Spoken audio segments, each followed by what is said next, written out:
Look, I'm going to tell you a story about something that happened to me and Kyle Morrison back in December of 2006, and I'm going to tell it straight.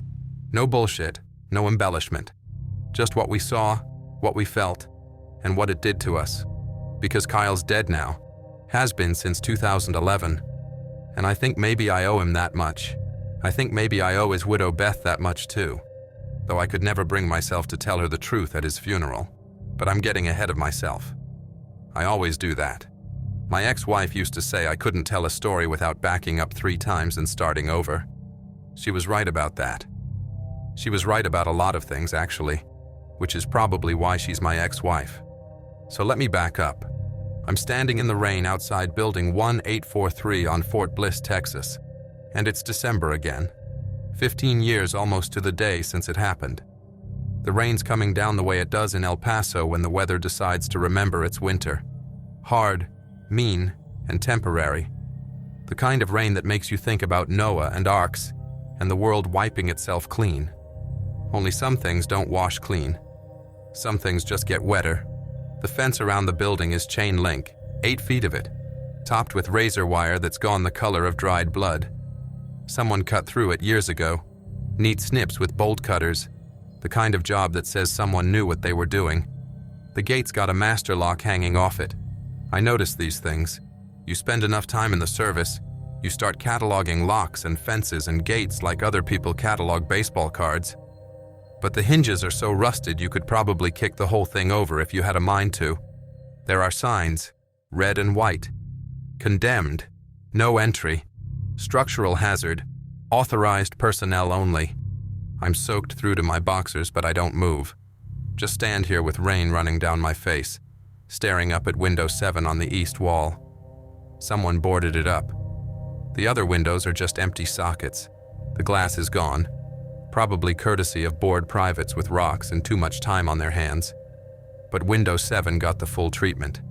Plywood, 2x4s, the kind of screws you need a drill for. Driven in so deep they've probably stripped their threads. Someone else saw it. Someone else understood. Here's what you need to know about Kyle Morrison. He died outside Kandahar on March 14, 2011. IED. The sophisticated kind, the kind with a second charge timed to go off when the medics came running. The kind that spoke of intelligence and patience and a special breed of hatred that makes you wonder about the human race sometimes. They sent home what they could identify, which wasn't much. Fort Bliss National Cemetery, Section 14. Full honors, 21 guns, taps played by a kid who'd probably done it 50 times already that year and would do it 50 more before he rotated out. Beth Morrison stood there in a black dress holding a folded flag, and their daughter Kaylee, 8 years old, wearing patent leather shoes that squeaked when she walked, kept asking when her daddy was going to wake up, kept asking if they could open the box so she could see him, just to make sure he was really in there. Jesus Christ, that killed me. Still does, when I let myself think about it.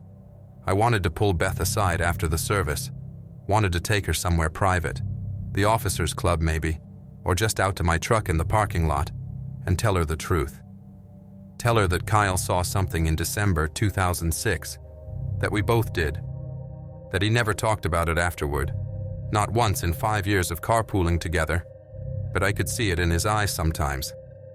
The way he'd go quiet in the middle of a conversation, the way he'd stare at windows, the way he started taking Desert Wind Drive to the motor pool instead of Sheridan Road, because Sheridan meant passing Building 1843, and Kyle Morrison would drive 10 miles out of his way to avoid passing that building. But how do you tell a widow something like that? How do you say, "Your husband was already haunted, Beth. That IED just finished what started 5 years ago"? You don't. Not if you want to live with yourself. So I shook her hand and told her Kyle was a good soldier and a good man, both of which were true. And I drove home and got drunk on Jack Daniels, the cheap stuff, not the fancy single barrel, and tried not to think about window 7. The rain's really coming down now. They're tearing down this whole section Monday morning, buildings 1840 through 1850. All that World War II era construction going down to make room for something newer and shinier and easier to heat in the winter. Progress, they call it. I call it bulldozing over the past and hoping nobody notices. My phone buzzes in my pocket. Unknown number. I watch it light up, counting the vibrations against my ribs. 4, 5, 6. It stops. Buzzes again immediately. Same number. Now, I'm not a superstitious man. I don't read my horoscope. I don't avoid black cats. I walked under a ladder just last week and nothing happened except I got some dust in my hair. But standing here in the rain, staring up at that boarded window, I think about Shirley Jackson in Hill House and how some places are just wrong, born wrong, built on bad ground maybe, or cursed by something that happened there before there were buildings at all. I'm looking up at window 7 when I realize the plywood's not flush anymore. It's hanging loose, broken clean down the middle, swinging on the screws that haven't rusted through yet, and behind it I can see the glass. And in the glass, no. I get in my truck.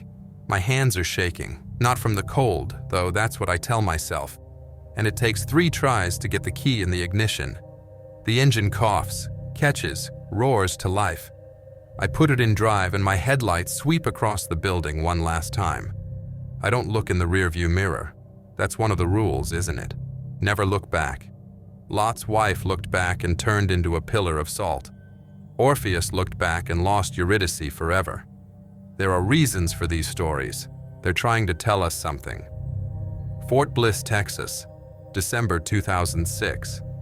That's when it started for Kyle Morrison and me. That's when we both learned that there are things in this world, or maybe just beside it, pressed up against reality like someone pressing their face against a window, that don't care about your training or your rank or how many combat tours you've survived. Some things just wait. Some things just watch.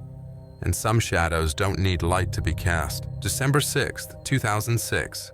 Wednesday morning, 05:45 hours. My '98 Honda Civic was in the battalion motor pool getting a new alternator. Or maybe it was the starter. I can never keep those things straight. Which meant I needed a ride to work. Kyle Morrison lived in the same apartment complex I did, Building C to my Building A, and he'd offered to pick me up when I mentioned my car situation at the smoke pit the day before. "No problem, Tanner," he'd said. "I'm headed that way anyway." That was Morrison. 12 years in the Army and he still treated lower enlisted like actual human beings instead of furniture that occasionally needed to be yelled at. He pulled up in his truck at exactly 05:45, a '95 Ford F-150, forest green, with a "These colors don't run" sticker on the back bumper, and a University of Texas Longhorns decal in the rear window. The truck was old enough to vote, but Morrison kept it clean. No fast food bags in the footwell, no empty Coke cans rattling around. The man had standards. I climbed in. The cab smelled like coffee and Old Spice and gun oil, that particular combination that meant Morrison had probably been up since 04:30, hitting the gym and cleaning his sidearm. The radio was already on, turned to 92.3 KTSM, playing something by the Eagles. Not the football team, the band. "Tanner," Morrison said by way of greeting. He was drinking coffee from a silver thermos, the kind with the black plastic cup that screws on top. "You look like shit." "Thanks, Sergeant. You're a real ray of sunshine yourself." He grinned. Morrison had one of those faces that looked permanently weathered, like he'd spent his whole life squinting into the sun. Probably had. He was 34, seemed ancient to me at 22, with lines around his eyes and a scar on his left forearm where he'd caught shrapnel in Kosovo. He never talked about how he got it. Most of the combat vets didn't talk about that stuff. You learned pretty quick who'd seen the elephant and who was full of shit just by who kept their mouth shut. We pulled out of the parking lot onto Pershing Drive. Fort Bliss at 6 in the morning looks like every military base in America. Streetlights making orange pools on empty roads. The occasional private jogging along in PT gear looking miserable. Buildings that all look the same because they were probably built by the same contractor using the same blueprints in 1952. "Beth's got me going to her mother's for Christmas," Morrison said, navigating around a pothole the size of a Volkswagen. "Lubbock. You ever been to Lubbock?" "Can't say I have." "Don't. It's flat and ugly, and the only thing to do is watch tumbleweeds blow past and wonder why God made West Texas. He took a sip of coffee. But her mom's making tamales, so there's that. Her green chili ones are outstanding, worth the drive. You going hunting this year? I asked. Morrison always went deer hunting the week after Thanksgiving. It was like his religion. Went last weekend, up in Ruidoso. Didn't get anything worth mounting, but I got a decent 6-pointer. Meat in the freezer, right? That's what counts. He glanced at me. You follow football? Not really. Cowboys are playing the Eagles on Christmas. Gonna be a bloodbath. He said this with the confidence of a man who'd been disappointed by the Dallas Cowboys approximately 1,000 times and would be again. The sky was starting to lighten in the east, that deep purple that comes right before dawn in the desert. We passed the PX, the commissary, building 2451 where I lived in the barracks. Everything looked normal. Everything looked safe.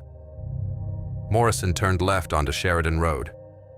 So we're doing this Operation Santa thing today, he said.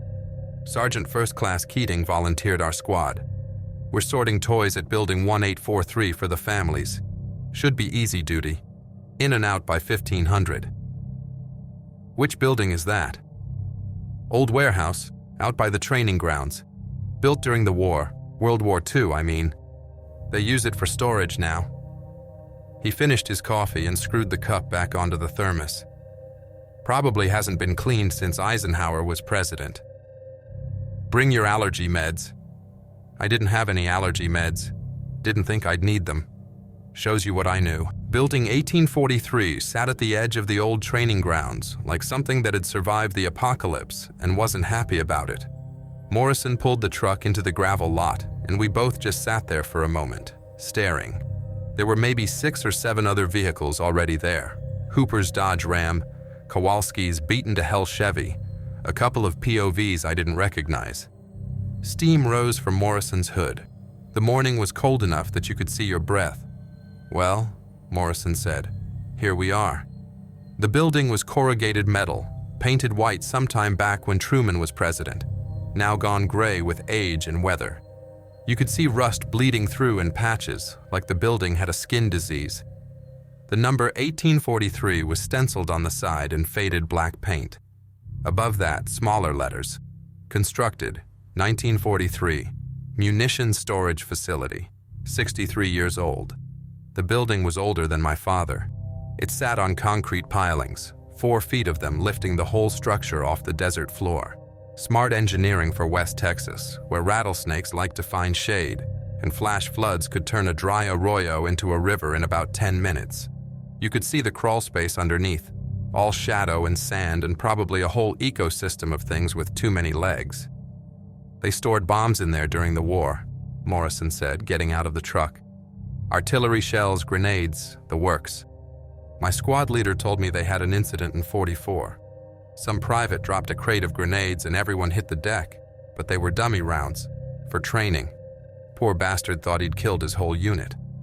I followed him toward the entrance. There were 2 metal doors, the kind that slide on runners, both of them standing open. Sergeant Hooper was visible inside, already barking orders at some specialists who were unloading a deuce-and-a-half backed up to the loading dock. What hit me first was the smell. You know that smell old buildings get? That particular combination of dust and wood and time? This was that, but worse, deeper, like the building had been holding its breath since 1943 and was now exhaling into your face. My sinuses started burning immediately, that dry, scratchy feeling you get when you breathe in too much particulate matter. By the time we'd walked through the doors, my eyes were watering. Jesus, I said, covering my nose with my hand. They ever clean this place? Probably not, Morrison said. He didn't seem bothered by it. Or maybe he was just better at hiding it. Come on, let's find out what Hooper wants us to do. The interior was one big open space, maybe 100 feet by 60 feet, with a ceiling that arched up into darkness. Metal rafters crisscrossed overhead, some of them bent slightly like the building had settled unevenly over the decades. The floor was concrete, cracked in places, covered in dust thick enough to leave footprints. Along the walls, Metal shelving units held cardboard boxes of various sizes. The toys we'd be sorting, I guessed. More boxes were stacked on pallets in the center of the space. The windows were up high, 7 feet, maybe 8. Old-style industrial windows with metal frames and glass that looked like it had been there since construction. Wavy glass. You know the kind, where everything on the other side looks distorted, like you're looking through water. There were 10 windows total, 5 on each side, east wall and west wall. The glass was filmy with decades of dust, turning the morning light that came through them into something diffuse and yellow. Window 7 was on the east wall, 3rd from the left. I didn't know that yet. Didn't know to count them. Didn't know that in about 7 hours, that particular window would become the most important architectural feature in my entire life. All I knew right then was that the building felt wrong. Not haunted. I wasn't thinking in those terms yet. Just wrong. Like when you walk into someone's house and you can tell they've been fighting even though they're smiling and offering you coffee. The space itself held tension, held something. Morrison must have felt it too, because he paused just inside the doors and looked around with that expression he got sometimes, the one I'd come to recognize as his combat face. Alert, assessing, reading the terrain. "You okay, Sergeant?" I asked. He blinked. The expression smoothed away. "Yeah, fine. Just wondering how the hell we're going to sort all these toys by 1500. He clapped me on the shoulder. "Come on, Tanner. Let's get to work." We walked deeper into the building. Behind us, morning light fell through window 7, making a rectangle of pale gold on the concrete floor. I should have paid more attention to that light. I should have noticed how the dust motes moved in it, swirling in patterns that didn't match the air currents from the open doors. But I was 22 and stupid, and thought a warehouse was just a warehouse. By the end of the day, I'd know better. By 8 a.m., we had 10 bodies in the warehouse, and Sergeant First Class Keating was running the show like he was conducting an orchestra. "Alvarez, you're on the bikes. Kowalski, board games. Tanner, you and Specialist Dietrich are doing stuffed animals. Separate them by size. People, we're not animals ourselves." Keating was one of those NCOs who thought he was funnier than he actually was, but he was good at logistics. By 08:15, we had an assembly line going. The radio, someone's boombox, the kind you could buy at the PX for $29, was tuned to 92.3, playing hits from the 70s and 80s. When we started, it was Fleetwood Mac. "Don't Stop" or "Dreams" or one of those songs that all sound the same to me. Morrison knew them all. He sang along under his breath while he worked, sorting remote control cars by age group. The toys had been donated by churches and civic organizations all over El Paso. Operation Santa was a Fort Bliss tradition. Get toys to families who needed them before Christmas. 214 families this year, Keating said. Everything from infants to teenagers.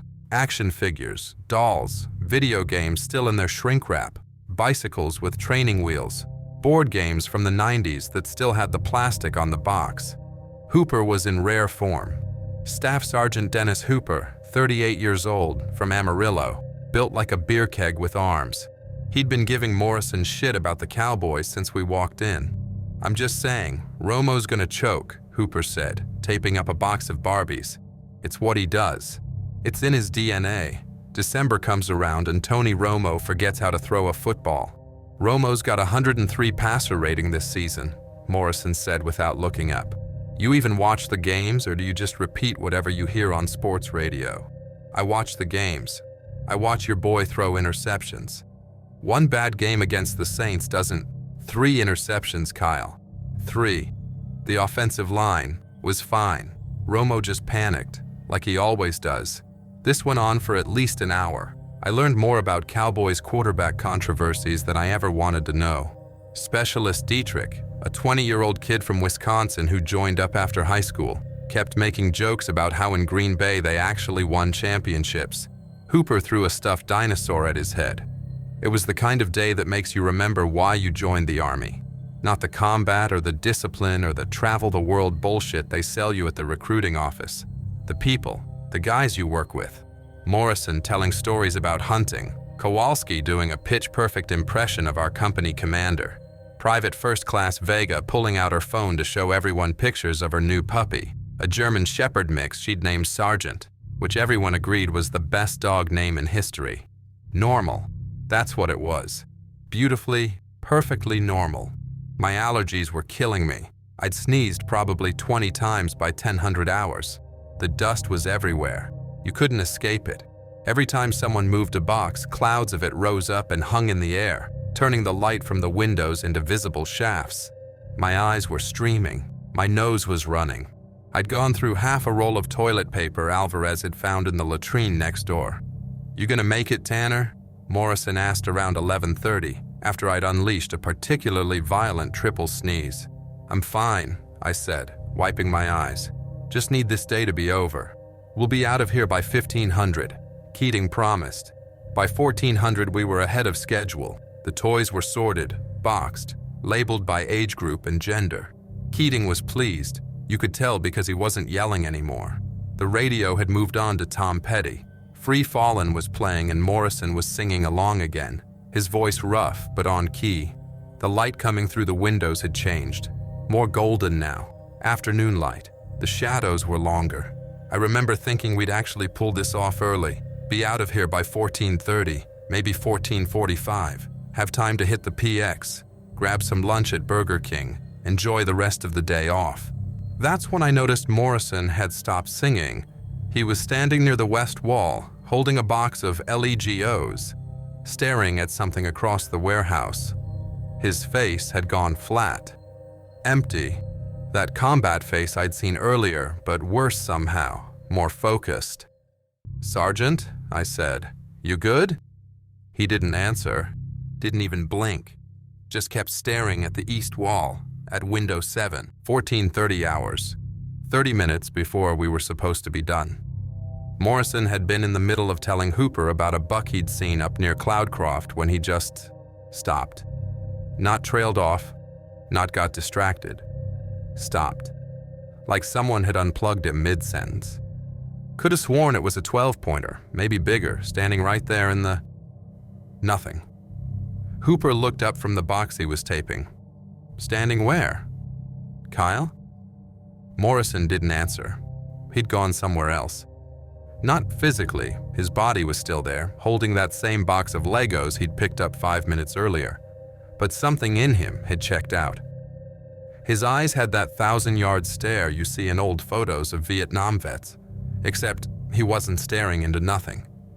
He was staring at something very specific. Window 7. His eyes moved, left to right, left to right. Tracking something.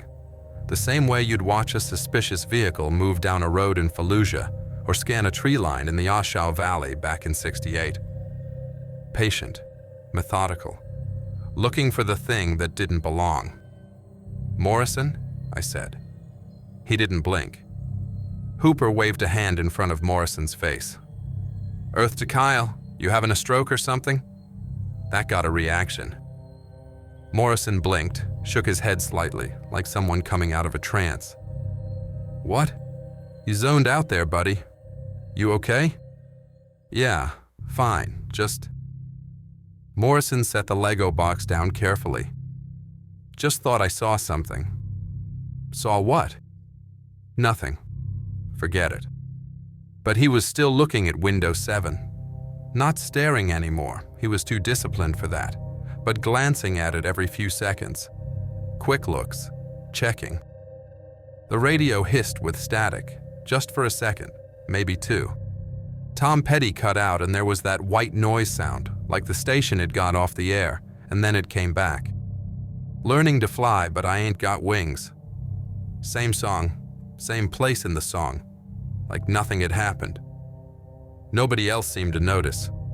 Kowalski was stacking boxes. Dietrich was sweeping up wrapping paper and packing peanuts.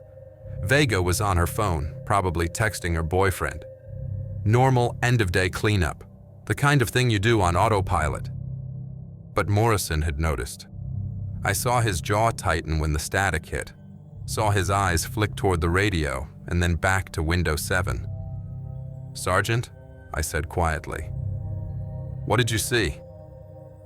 He looked at me then, really looked at me. And for just a second, I saw something in his eyes I'd never seen before. Not in Kosovo stories, not in Iraq stories, not in 12 years of military service. Uncertainty. Kyle Morrison didn't do uncertainty. Kyle Morrison was the guy who knew what to do when the power went out, when the vehicle broke down, when the mission went sideways. He was the steady hand, the calm voice, the one who'd been there and done that and could handle whatever came next. But right now, standing in a warehouse full of Christmas toys with dust motes floating in the afternoon light, Staff Sergeant Kyle Morrison looked like a man who'd just seen something that didn't fit into any of his operational parameters. "I don't know," he said finally. "Maybe nothing." "Maybe," he trailed off. Looked back at window 7. "How long have you been watching that window?" I asked. Morrison checked his watch. G-Shock digital, black band, the kind that could survive a tank running over it.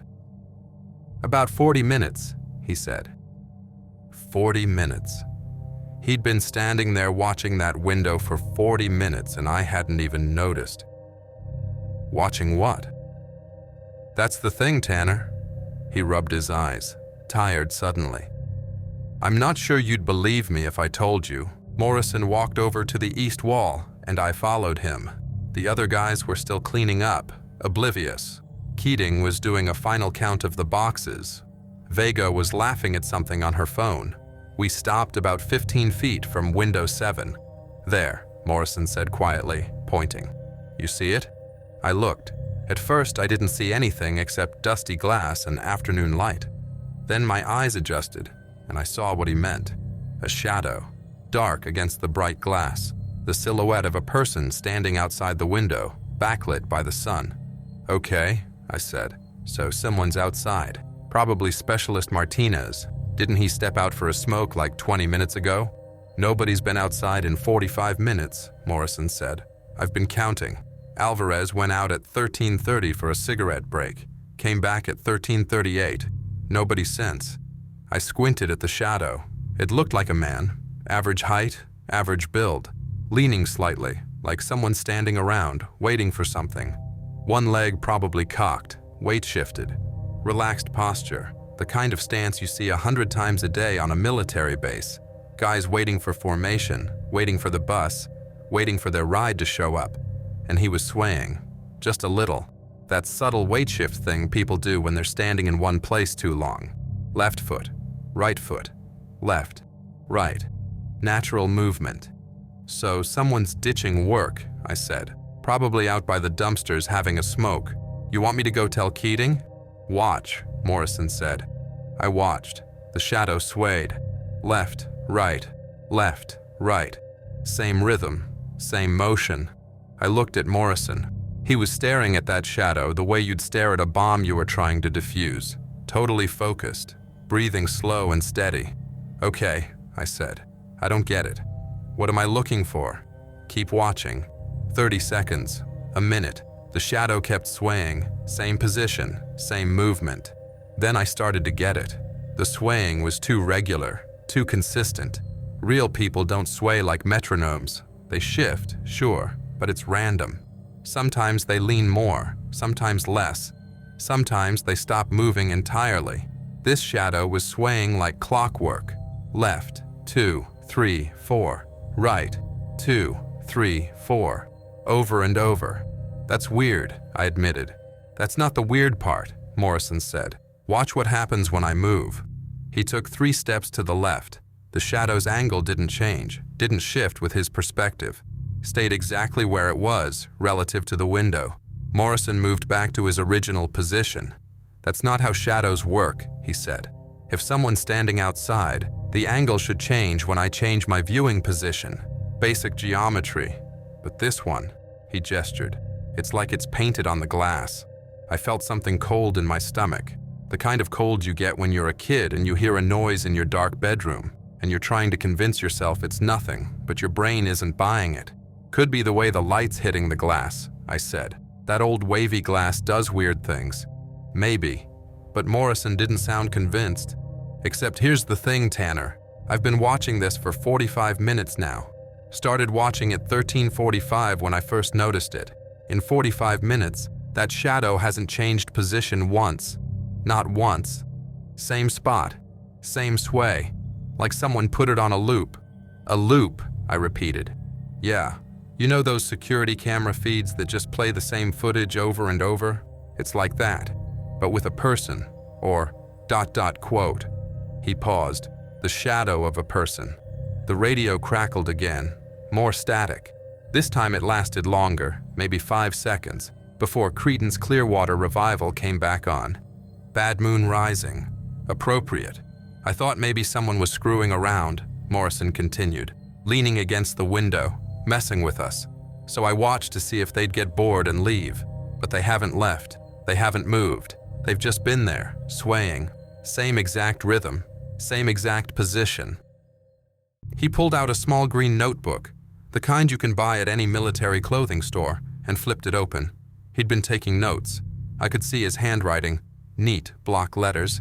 13:45. Shadow visible window 7. 13:52. No change position. 13:59. Alvarez returns from smoke break. Shadow unchanged. 14:05. Shadow still present. Swaying maintained. 14:12. Static on radio. 3 seconds. 14:18. Shadow still present. The list went on. 15 entries. 15 times he'd checked, and 15 times the shadow was doing exactly the same thing. Jesus, Kyle, I said. You've been documenting it. Old habits. He pocketed the notebook. If something doesn't make sense, you write it down. You gather data. You try to figure out what you're dealing with. And what do you think you're dealing with? Morrison looked at me. In the dusty light from the windows, his face looked older than 34. Looked tired. Looked like a man who'd seen enough strange things in his life to know when something was genuinely wrong. I think, he said slowly, that I need to open window 6 and look outside. Confirm what I already suspect. Which is? That there's nobody out there, Morrison said. That there's nothing that could be casting that shadow.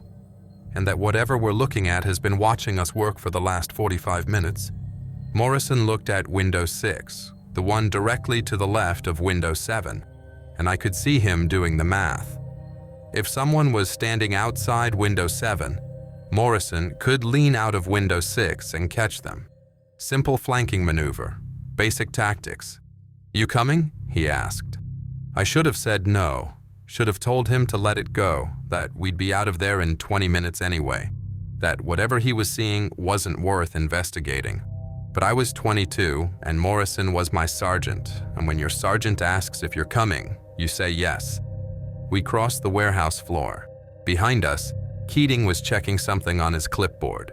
Hooper was loading the last few boxes into the 2.5. Normal sounds. Safe sounds. The sounds of a workday ending. Window 6 was about 8 feet off the ground. There were no ladder rungs, but someone had stacked wooden pallets nearby, probably left over from some long-ago supply delivery. Morrison climbed up and I followed, the pallets creaking under our boots. Up close, the windows were worse than I'd thought. The frames were wood, painted white probably 60 years ago, now gray with age and flaking in long strips. The glass was that old rippled kind. You could see wavy distortions in it, like looking through water. Dust covered everything. When Morrison touched the frame, his fingers came away gray. Painted shut, he muttered, running his hand along the seam where window met frame. Decades of paint had sealed it like concrete. He pulled out his Leatherman, the Wave model. I remember that specifically because I'd been thinking about buying one, and started working the blade into the seam. Paint chips fell like snow. White chips, gray chips, exposing bare wood underneath that was nearly black with age. Morrison worked the blade all the way around the frame, patient and methodical. The kind of patience you develop diffusing IEDs, I guess. Don't rush. Do it right. Almost got it, he said. He folded the Leatherman away and gripped the window frame with both hands. Pulled. Nothing. Pulled harder. I could see the muscles in his forearms cord up, see the frame start to shift, and then crack. The frame splintered. Not broke, but splintered. A long crack running up the right side. bits of wood breaking away in Morrison's hands. The window moved though, shifted up about 6 inches with a shriek of wood on wood that made me think of coffin lids and old houses settling and things that should stay closed opening up. Cold air rushed in, desert cold, the kind that goes right through your uniform and touches your bones. Morrison leaned out the window. I watched his face, watched the confusion cross it, then the frown, then something else, something I didn't have a name for. Not fear exactly, more like recognition. The look you get when you've suspected something and it turns out to be true and you really wish you'd been wrong. He stayed leaning out for maybe 30 seconds, looking left, looking right, looking down.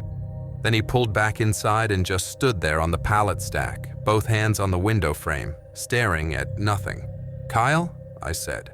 He didn't answer for a long moment. When he did, his voice was flat, dead. The voice of someone reporting casualties. "There's nothing out there," he said. "What do you mean, nothing?" "I mean nothing, Tanner. No platform, no ladder, no ledge. The dumpsters are 30 feet away, wrong angle anyway. There's desert scrub about 4 feet below the window. That's it. Empty air and dirt and nothing that could cast a shadow on window 7. I looked past him, out the open window. He was right. I could see the training grounds stretching away, brown and flat and empty. The dumpsters were way over by the motor pool access road. A mesquite bush grew directly under the window. Probably been there since before the building was constructed. Its twisted branches stark against the sand. No people, no structures, nothing. "Maybe they left," I said. "Heard you opening the window and took off. We'd have seen them run. It's open ground out there for 100 yards in every direction." Morrison climbed down from the pallets. His hands were shaking slightly. Not much, just enough that I noticed. And that shadow's still there. "Look." I looked at window 7. The shadow was still visible through the dusty glass. Still swaying. Left, right, left, right. Same position, same rhythm. But now I could see out window 6 to the exterior of window 7. Could see there was nothing there. No person, no object, nothing that could create that silhouette. The shadow was there, clear as day against the glass. And there was nothing casting it. "Okay," I said. My mouth had gone dry. "Okay, that's not right." Morrison pulled out his notebook again, added another entry with hands that weren't quite steady. 1437. Window 6 opened. Confirmed no external source for shadow. Shadow persists. He underlined the last 2 words twice. "We should tell Keating," I said. "We should, I don't know, get someone else to look at this." Morrison closed the notebook, put it back in his pocket. Looked at me with eyes that had seen Kosovo and Iraq and 12 years of military service, but had never, I think, seen anything quite like this. "And tell him what exactly?" Morrison asked. "That there's a shadow that doesn't have anything casting it? That it's been swaying in the same spot for almost an hour? That it's inside the glass somehow, or behind it, or..." He trailed off. "Nobody's going to believe that, Tanner. Hell, I barely believe it, and I'm standing right here looking at it." The radio cut to static again. This time it lasted 10 seconds. When it came back, it was playing something I didn't recognize. Oldies station stuff. Maybe the birds. The volume seemed lower, or maybe that was just my imagination. I looked at window 7 again. The shadow was still there, still swaying. And now, maybe it was the angle. Maybe it was the light. Maybe it was my mind playing tricks on me. But I could swear the shadow had shifted slightly, was facing us now instead of facing away, was watching us watch it. "Kyle," I said quietly, "I think we should leave." Morrison nodded. "Yeah," he said. "Yeah, I think you're right." Morrison didn't climb down right away. He stood there on those stacked pallets, leaning partway out of window 6, looking at window 7 from the outside. I watched him from inside. Watched his head turn slowly as he studied the window from this new angle. His face was backlit by the afternoon sun, so I couldn't read his expression, but I could see the tension in his shoulders, the way he'd gone absolutely still, combat still, the kind of stillness you see in wildlife documentaries when the gazelle realizes the lion is close. "Kyle?" I said. "What is it?" He didn't answer, just kept staring at window 7. I could see it too from where I stood. The shadow still visible through the dusty glass, still swaying in that mechanical rhythm. From this angle, I could see both windows at once, the empty air outside window 7 where nothing stood, and the shadow clearly visible inside the glass. A minute passed, then another. Behind us, I heard Keating yell something about getting the truck loaded, heard Hooper laugh at something Kowalski said. Normal sounds from a normal world that suddenly felt very far away. Finally, Morrison climbed back inside. He moved carefully, like someone who just discovered the floor might not be solid. His face had that expression soldiers get, the one I'd seen in photos from Normandy and Hue City and Fallujah, the look that says, I just saw something that changed the rules, and I don't know if the old rules are ever coming back. It's not outside the glass, he said quietly. It's not behind the glass. He struggled for the words. It's in the glass, Tanner. Like it's part of the glass itself. Like someone took a photograph of a shadow and somehow trapped it inside the window. That's not possible. Yeah, I know. He wiped his palms on his pants. They'd left sweat marks. But that's what I'm seeing.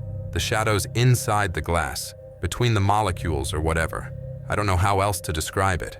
He climbed down from the pallets. His boots hit the concrete floor with a solid thunk that seemed too loud in the warehouse. I followed him down, and we both just stood there for a moment, looking at each other. Two soldiers in a warehouse in Texas trying to process something that shouldn't exist. Let's just pack up, I said. Get the hell out of here. I need to walk past it, Morrison said. What? Why? Because I need to know something. He looked at window 7. The shadow was still swaying, still there. I need to know if it's aware. Aware of what? Us. Before I could argue, before I could tell him that was a terrible idea, that we should just leave well enough alone, Morrison started walking, not toward window 7 but past it, moving from the west side of the warehouse toward the east side, along a path that would take him within maybe 10 feet of the window. I watched his face as he walked, watched him trying to act casual, trying to look like he was just heading over to check on something, but his eyes never left that shadow, and that's when it happened. The shadow stopped swaying, just stopped, mid-motion, like someone had hit pause on a video. It hung there in the glass, frozen, and then it turned. Not the whole body, just the head, slow and deliberate, the silhouette of the head rotating to track Morrison as he moved across the warehouse floor. I felt my throat close up, felt every hair on my arms stand at attention. That lizard brain part of your nervous system that's been keeping humans alive for 1,000,000 years started screaming at me to run, to get out, to put distance between myself and whatever the hell was in that window. Morrison saw it too. I know he did because he stopped walking, just froze mid-step like he'd walked into an invisible wall. His hands had curled into fists at his sides and his jaw was clenched so tight I could see the muscle jumping in his cheek. The shadow kept tracking him. The head followed his movement like a security camera, smooth and mechanical and utterly wrong. Then Morrison took another step. The shadow's head moved with him, following, watching. Morrison took 3 more steps, each one slower than the last, and the shadow tracked every single one. When Morrison stopped at the east wall, the shadow's head was turned almost 90 degrees from where it had started, facing him directly, looking at him through 7 feet of space and decades of dust and a pane of glass that shouldn't be able to hold anything, let alone a shadow with no source. Morrison's face had gone pale. Not white, he had too much sun for that, but pale under the tan. The color you get when all the blood drains out of your head and pools somewhere around your feet. It sees me, he said. His voice was barely above a whisper. Jesus Christ, Tanner, it sees me. We left, didn't tell Keating, didn't tell Hooper. Just walked out of that warehouse like it was 1,500 hours and our shift was done even though it was only 14:45. Morrison moved fast, not running, but that purposeful stride you use when you need to be somewhere else right now. I followed him to his truck. The F-150 was parked in the gravel lot, covered in a thin layer of desert dust. Morrison unlocked it with shaking hands. Had to try twice to get the key in the door, and we both climbed in. He started the engine but didn't put it in gear, just sat there with both hands on the steering wheel, staring straight ahead through the windshield at building 1843. From here, I could see window 7. could see the shadow still visible in the glass. "How long have you been watching it?" I asked. Morrison checked his watch. "Since 13:45, hour and 10 minutes. He laughed, a short, sharp sound with no humor in it. "Longest hour of my life, and I've had some long hours. I waited. That's what you do when someone who's seen Kosovo and Iraq needs to talk. You shut up and you listen. First time I noticed it was during that Cowboys argument with Hooper," Morrison said. "I was putting together a box of remote control cars and I happened to glance up at the windows. Saw the shadow, thought it was someone outside. Maybe one of the other guys stepping out for some air. Didn't think anything of it." He pulled out his thermos from this morning. The coffee had to be cold by now, but he unscrewed the cap anyway.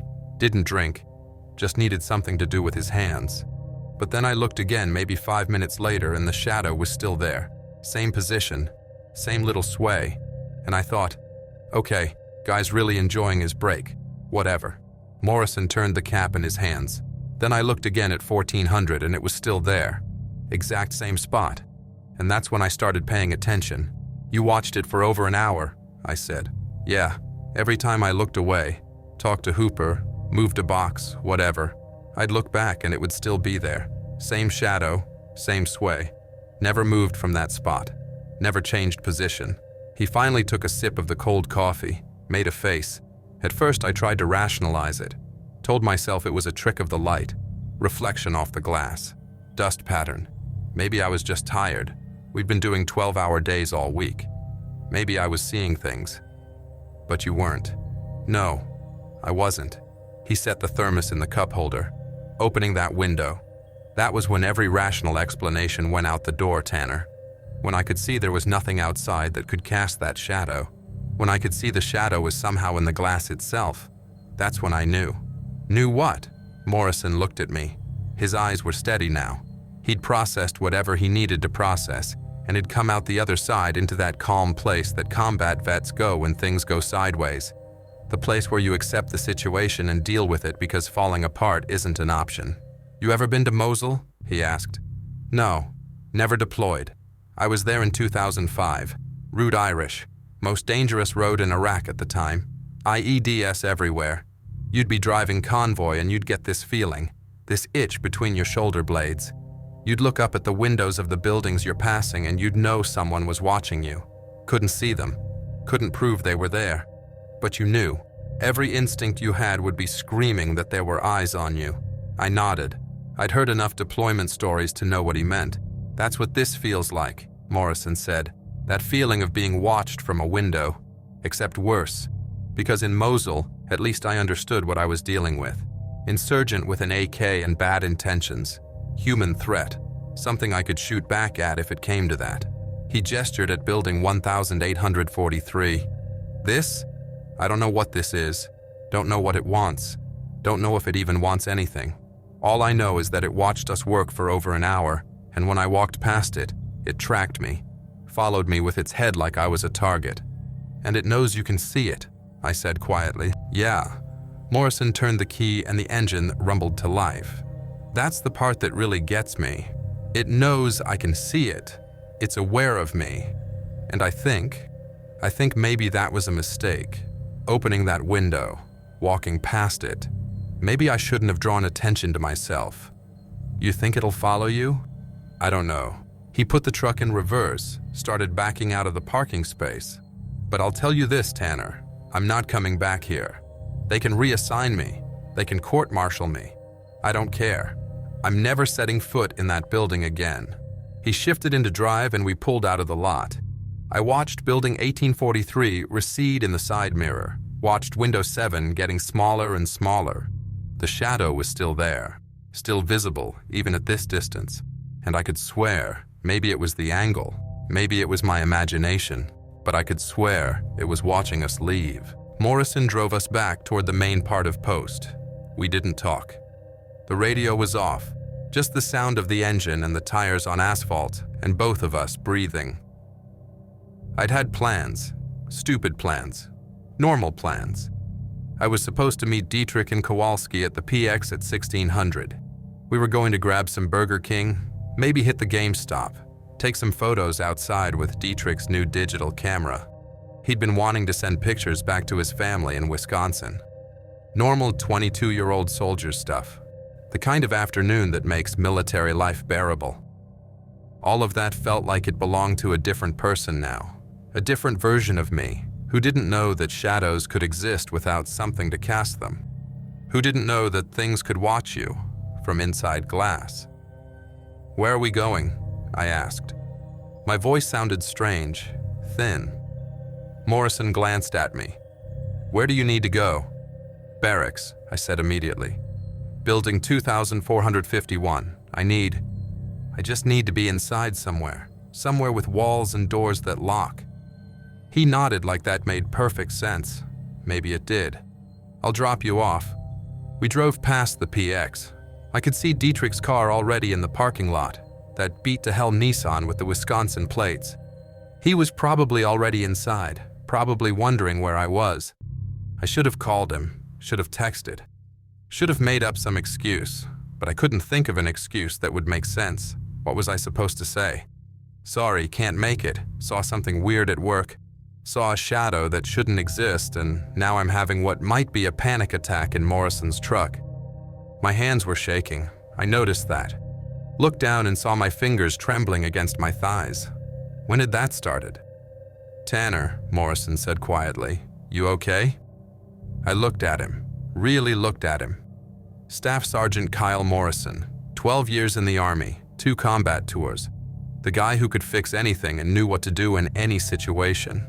The steadiest person I knew. And he'd been rattled, badly rattled. Had documented that shadow in his notebook like he was gathering intelligence on an enemy position. Had spent over an hour trying to understand something that couldn't be understood. Had opened a window to confirm what he already suspected, that reality was thinner than we thought it was. If Morrison was scared, what chance did I have? "No," I said, "I'm not okay." He nodded again, took a breath, and then he smiled, just a little. A small, tight smile that didn't reach his eyes but held something like relief, like recognition. "Glad I'm not crazy," he said. "Or we're both crazy together. 50-50 odds at this point." "Kyle, I know. I saw it too. Saw it track me. Saw you go pale when it turned its head." He pulled up in front of building 2451, put the truck in park but left it running. "You gonna be all right?" Was I? I didn't know. Didn't know if I'd be all right tonight, tomorrow, next week. Didn't know if I'd ever walk past a window again without wondering what might be watching from inside the glass. But I nodded anyway, because that's what you do. You nod and you say you're fine, and you deal with it. "Yeah," I said. "I'll be all right." "Good." Morrison stared straight ahead through the windshield. "We don't talk about this, not to Keating, not to Hooper, not to anyone. You understand? We went in, we sorted toys, we left. That's the story. Nobody would believe us anyway." "No, they wouldn't." He turned to look at me. "But you believe me, right? You saw what I saw?" "I saw it," I said. "The shadow. The way it tracked you, how it was in the glass. I saw all of it." Something in Morrison's face relaxed. Just a fraction. Like he'd been holding on to that question. Am I losing my mind? And I'd just given him permission to let it go. "Okay," he said. "Okay, go on, get inside, lock your door. Maybe watch some TV, something stupid, something normal." I opened the truck door. Cold December air rushed in. I could smell the desert. Creosote and dust and distance. Normal smells. Safe smells. "Morrison," I said, 1 foot on the ground. "Are we going to be okay?" He thought about that, longer than I wanted him to. Finally, "I don't know, Tanner. I've seen a lot of things in my career. Kosovo, Iraq, things that would give you nightmares. But I could explain those things. Enemy combatants, IEDs, human violence. This?" He gestured vaguely back toward where we'd come from. "This doesn't fit into any briefing I've ever had. So I don't know if we're going to be okay. But we're alive. We left. That's more than some people can say." I climbed out of the truck, started to close the door. "Hey, Tanner," Morrison called. I looked back at him. "Tomorrow morning, I'm taking Desert Wind Drive to work. The long way. Adds 10 minutes to the drive, but he trailed off. We both knew why. Desert Wind Drive meant not passing building 1843. Meant not having to look at window 7. Can I catch a ride? I asked. Yeah, 0545. Same as always. I closed the door, watched him drive away. Watched until his truck turned the corner and disappeared behind building 2449. Then I looked back in the direction we'd come from. You could just barely see building 1843 from here if you knew where to look. A white smudge against the brown desert and gray sky. I wondered if the shadow was still there. I wondered if it would always be there. I wondered if it was still watching. I went inside and locked my door and turned on ESPN. College basketball, something meaningless, and sat on my rack and tried very hard not to think about windows. Here's what Morrison didn't say the next morning when he picked me up at 0545. He didn't say, "You know what, I was just messing with you yesterday."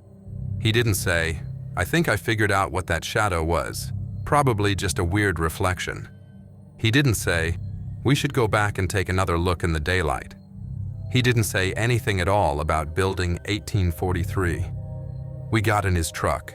He had his coffee thermos. The radio was on. Morning DJ doing his thing. Traffic report. Weather. Morrison drove us to work via Desert Wind Drive like he'd promised. 10 minutes longer than Sheridan Road. Neither of us mentioned why we were taking the long way. That day at the battalion offices, I saw Hooper in the break room. He asked if Morrison and I had gotten sick yesterday. Noticed we'd left early. I told him my allergies were killing me, and Morrison had given me a ride back to the barracks. Hooper laughed and made a joke about me being soft. I laughed too. Normal conversation. Normal lies.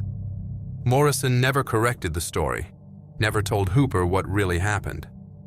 When Keating asked him about the early departure, Morrison said something about an appointment he'd forgotten. That was that. Nobody questioned it. Nobody cared. Days passed, then weeks. We carpooled every morning. Morrison would pick me up, we'd drive to work, we'd talk about normal things. Cowboys games, deer hunting, Beth's tamales. Whether it was going to rain. It never did. This was El Paso. We talked about everything except Window 7. I got deployed to Afghanistan in March 2007, 3 months after the incident. Morrison stayed behind.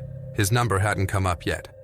Before I left, we went out for beers at some dive bar off-post, talked about deployment, about staying safe, about writing letters home, about everything and nothing. He never mentioned the shadow. I never brought it up. Here's what I want you to understand. Morrison wasn't pretending it didn't happen. I wasn't pretending either. We both knew what we'd seen. We both remembered every detail. The shadow in the glass, the way it tracked him, the cold certainty that something was watching us from inside that window. But we didn't talk about it. And that's how I knew it was real. See, soldiers joke about everything. Everything. You make jokes about the food, about the officers, about the guy who shit his pants during a convoy because he had dysentery. You make jokes about near misses and close calls, and that time the mortar round landed 20 feet away but didn't detonate. Gallows humor is how you process the stuff that wants to break you. But there are some things you don't joke about. The buddy who didn't make it home. The kid you couldn't save. The things you did that you can't undo. And the things you saw that changed how you understand the world. Those things you carry in silence.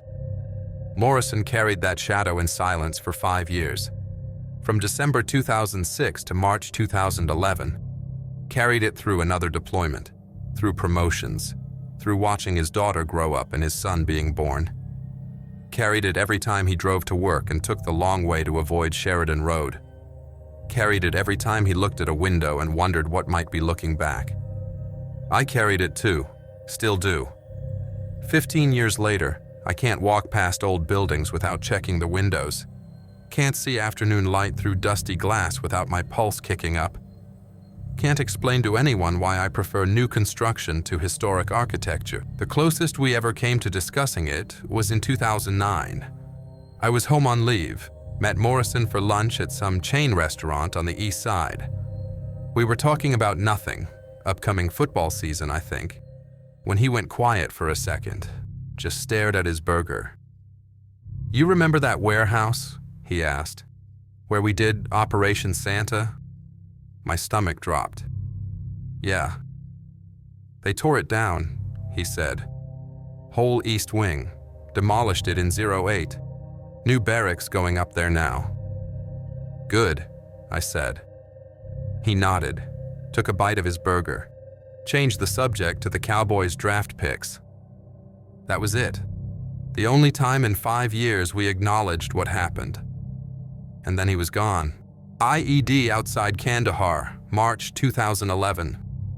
At the funeral, I stood there with my dress blues on, and I wanted to grab Beth Morrison and tell her that her husband was brave, that he'd seen something that would have broken most men, and he'd kept going anyway, that he'd carried that weight for 5 years and never let it stop him from being a good NCO, a good husband, a good father. But I didn't, because that wasn't my story to tell. It was Morrison's story, and he'd chosen to carry it in silence. And who was I to take that choice away from him just because he was gone? So I shook Beth's hand and told her Kyle was a good soldier and a good man.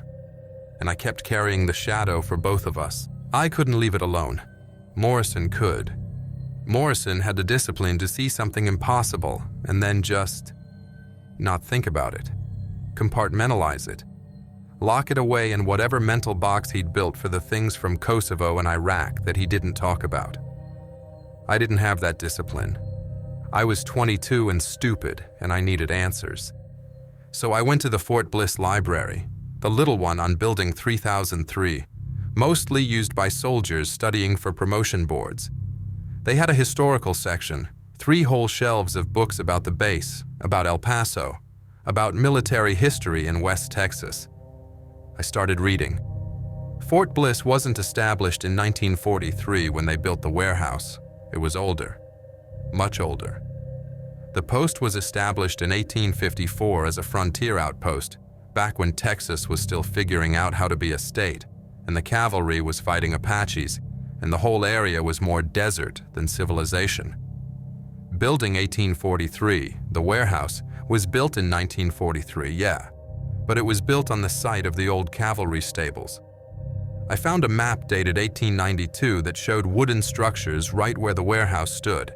Horse barns, corrals, the kind of place where cavalry soldiers would have lived and worked, and probably died. Because this was the 1890s, and a broken leg or a fever could kill you just as dead as an Apache arrow. I found death records, took some digging. The librarian helped me access the digital archives, but I found them. 17 soldiers died on or near that site between 1892 and 1920. Accidents mostly. Horse kicks. Training incidents. One poor bastard named Private Thomas Wheatley who died from tetanus after stepping on a rusty nail in 1897. One from heat stroke. 2 from influenza during the 1918 pandemic. And 1, Corporal James Holloway, 1903, whose death was listed simply as unexplained circumstances. No details, just unexplained circumstances. And a note that said his body was found in the stables at approximately 14:30 hours. That got my attention. I kept digging. Found incident reports from the 1950s after they'd converted the stables site to the warehouse. Soldiers reporting strange occurrences, equipment malfunctions, people hearing things, seeing things, and shadows. People mentioned shadows. One report from 1957, written by a Sergeant Timothy O'Hara, observed unexplained shadow in east window during afternoon duty. Shadow remained present for extended period despite no visible source. Another from 1968, request to relocate storage operations from Building 1843 due to repeated equipment failure and reported anomalies in east-facing windows. A third from 1983. Recommend psychological evaluation for Private Dennison following incident at Building 1843. Private reports observing shadow figure that tracked his movements. Always the east windows. Always the afternoon. Always between 1400 and 1500 hours. Always window 7, though nobody called it that in the reports. They just said east window or third window from south wall. Same window Morrison and I had seen. Same shadow. Same swaying motion. For at least 50 years. Probably longer. Maybe back to 1903 when Corporal James Holloway died of unexplained circumstances in the cavalry stables at 1430 hours. I photocopied everything I could, put it in a folder. Thought about showing it to Morrison. Never did. Because what would it change? Would knowing the shadow had been there since at least the 50s make it better? Make it less terrifying? Make it possible to understand? Number. It would just mean the thing in window 7 had been watching soldiers for a century. Waiting. Patient. Always watching. I put the folder in my footlocker and tried to forget about it, but I never threw it away. Building 1843 wasn't special. That's what I learned. That's what kept me up at night. It wasn't the only place on Fort Bliss where things happened. Wasn't even the most active. It was just the place where Morrison and I had our encounter, where we looked up at the wrong moment and saw something looking back. But Fort Bliss had been around since 1854.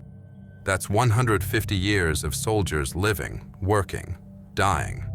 That's 150 years of violence and accidents and disease and fear soaking into the desert clay. And some of it, a lot of it, never left. Building 1220 was the original base morgue, built in 1919, right after the influenza pandemic. They'd stored bodies there, lots of bodies, during those months when the flu was killing people faster than they could bury them. The building was converted to administrative offices in 1967, but soldiers who worked there reported footsteps in the hallways, heavy boots, military cadence, like someone walking to formation. But always alone, always when the building was supposed to be empty. I talked to a staff sergeant who worked in Building 1220 in 2008. Guy named Valdez. He told me he'd heard the footsteps himself. Worked late one night finishing paperwork, this was around 9 p.m., and heard someone walking down the hall outside his office. Slow, measured steps. Boot leather on linoleum. He got up to check who was working late. Nobody there. Empty hallway. But the footsteps kept going.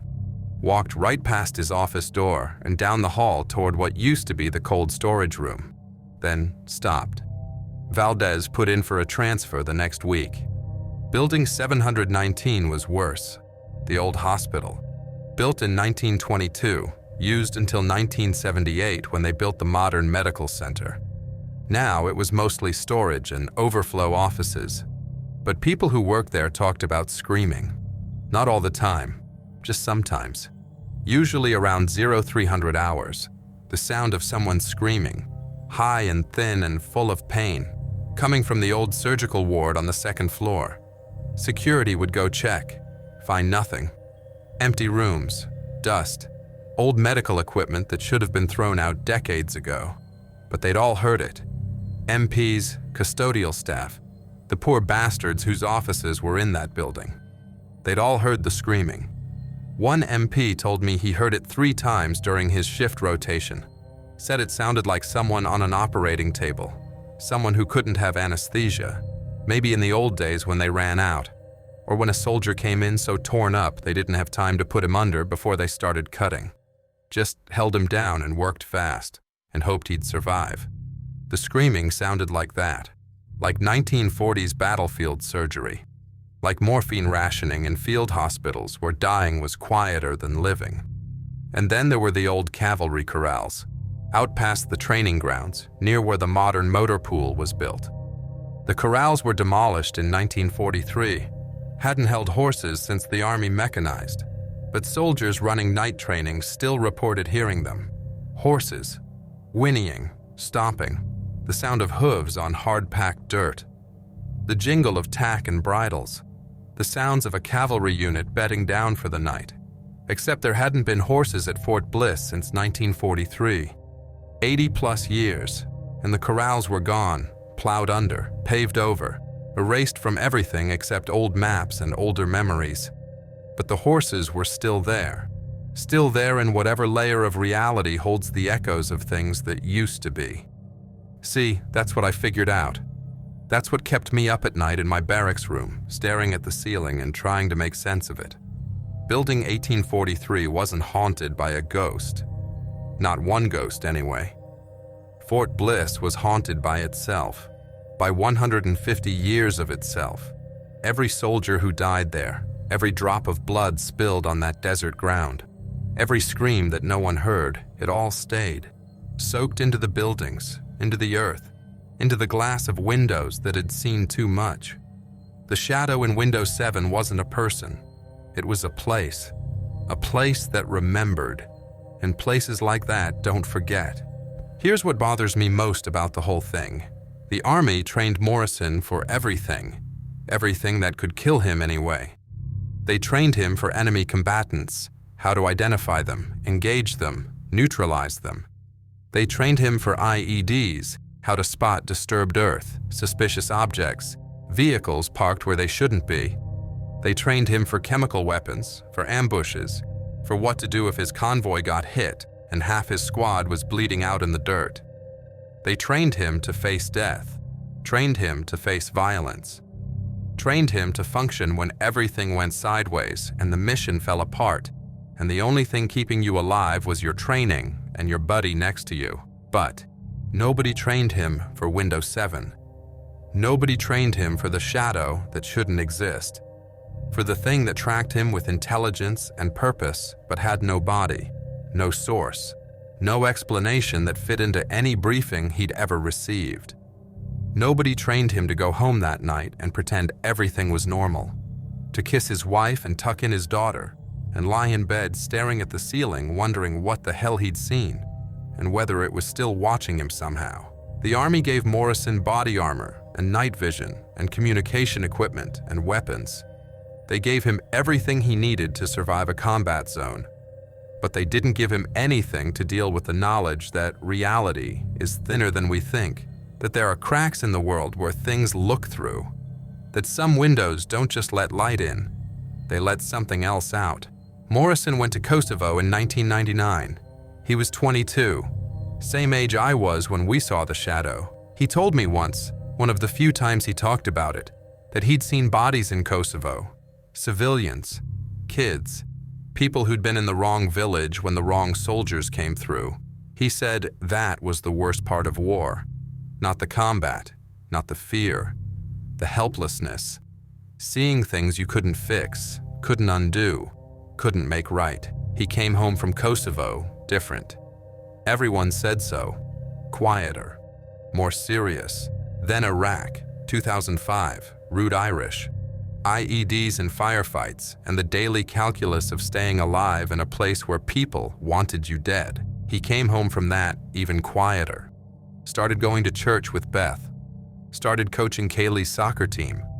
Started doing the things you do when you realize life is short and you need to hold on to the good parts while you can. And then, December 2006, Window 7.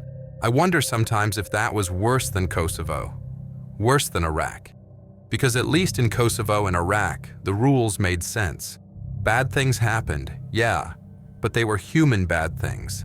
Bullets and bombs and hatred you could understand, even if you couldn't stop it. But the shadow, that broke the rules. That said the universe doesn't work the way you think it does. That said there are things watching us from places we can't see, can't reach, can't fight. How do you live with that knowledge? How do you go to work every day and do your job and pretend the world is normal when you know it's not? Morrison did it for 5 years. 5 years of driving the long way to work. 5 years of checking windows. 5 years of carrying that weight without talking about it, without getting help for it. Because what kind of help is there for, I saw something that shouldn't exist, and now I can't stop thinking about it? The VA doesn't have a form for that. No counselor is trained for that. You can't get a service-connected disability rating for witnessed unexplained phenomenon that challenged fundamental understanding of reality. So Morrison carried it, alone. The way soldiers carry a lot of things. And then Kandahar, March 2011, IED, the kind that turns a truck into shrapnel and a man into memory. At the funeral, his battalion commander talked about Morrison's service, his courage, his leadership, how he was a credit to the army and his country. All true, all of it. But I stood there thinking, Kyle Morrison survived Kosovo and Iraq, survived combat tours that killed better men, came home, raised a family, served his country for 12 years, and he died knowing something most people never learn, that the universe has rooms we're not supposed to see into, that there are windows between worlds, and sometimes, just sometimes, something on the other side looks back. That's the horror of it. Not that the shadow existed, but that Morrison had to carry that knowledge for 5 years with no support, no explanation, no relief. Had to live knowing that reality was wrong, that the world was stranger and more terrible than anyone admitted, and that he couldn't tell anyone because they'd think he was crazy. He died with that knowledge, and I'm still carrying it. 15 years later, I'm still checking windows, still taking the long way around old buildings, still wondering if the shadow is gone now that they demolished Building 1843, or if it just found a new window to watch from. Still wondering if Morrison sees it now, wherever he is, if he finally got his answers, or if death is just another window and the shadow's still there, still watching, still waiting. So here I am, back at Building 1843, December 2021.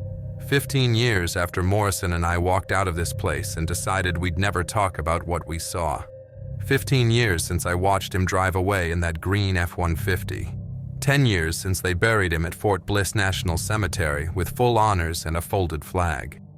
The rain has stopped, left everything wet and cold and smelling like creosote. The sun's going down, that winter desert sunset that turns the sky orange and purple and makes the mountains look like they're on fire. Shadows getting longer. Temperature dropping fast the way it does out here when the sun gives up. They're tearing this place down Monday morning. Whole East Wing, buildings 1840 through 1850.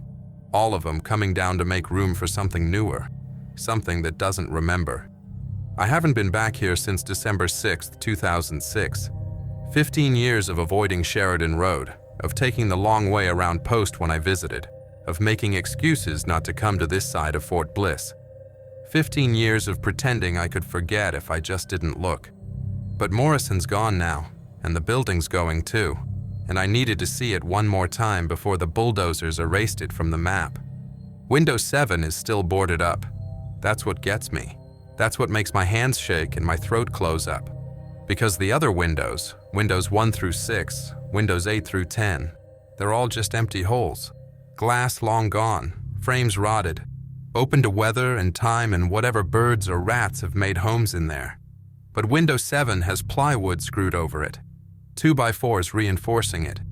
Like someone looked at that window and said, this one needs to stay closed. Someone else saw it. Someone else stood where I'm standing and looked up at that window and understood. Understood that some openings need to be sealed, that some things are better kept separate from the world. They never told me who boarded it up. Never found any work orders, any maintenance records.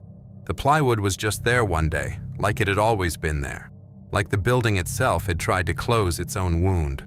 I'm standing at almost the exact spot Morrison stood 15 years ago.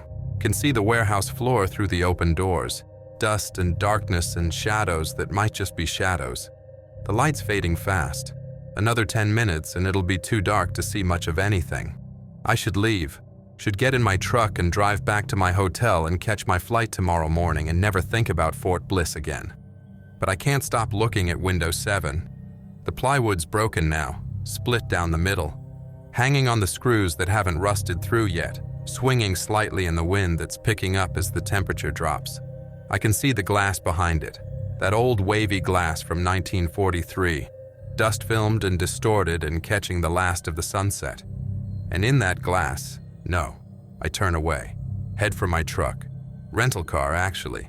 A gray Nissan Altima that smells like air freshener and regret. Get in, key in the ignition, engine starts on the first try because it's 2021 and cars work now.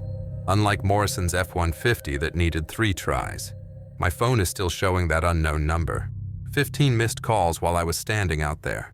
I delete the notifications. Wrong number, has to be.